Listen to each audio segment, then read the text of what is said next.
Hello everyone, তো এটা ছিল এদের দ্বিতীয় দিন। আমরা এখন সবাই মিলে একটু বের হব। আমরা এসেছি মিরপুরের একটা রেস্টুরেন্ট দ্য বাবলসে। এত ভিড় ছিল যে আমাদের প্রায় 30 মিনিট ওয়েট করে এন্ট্রি করতে হয়েছে। মেইনলি আমরা এখানে এই ইনফিনিটি পুলটার জন্য এসেছি। আর এটা ছিল আমার সুইমিংয়ের পরের আউটফিট। সুইমিংয়ের পর রেডি হতে হতে সন্ধ্যা হয়ে গিয়েছে। আমরা তখনও লাঞ্চ করিনি।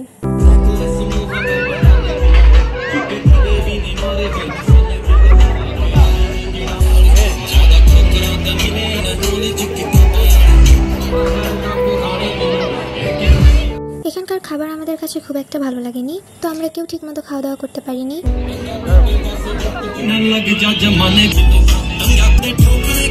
এই জায়গাটার নাইট ভিউটা অনেক সুন্দর ছিল। আমরা যে যার যার মতো ছবি তোলা স্টার্ট করি, এজন্য আমার কাছে বেশি ক্লিপ নেই। এই তো প্রায় 10টার সময় আমরা বাসায় চলে আসি। বাসায় এসে আমরা আমাদের ডিনারটা কমপ্লিট করি। পরদিন আমার খালামুনি মানে আমার আন্নুমুনির বার্থডে ছিল। রাত 3টার সময় আমাদেরকে কেক ডেলিভারি করা হয়। যদিও আমরা 12টার দিকে কেক অর্ডার করেছি, আর বাসার লোকেশন দূরে হওয়ায় এরকমটা হয়েছে।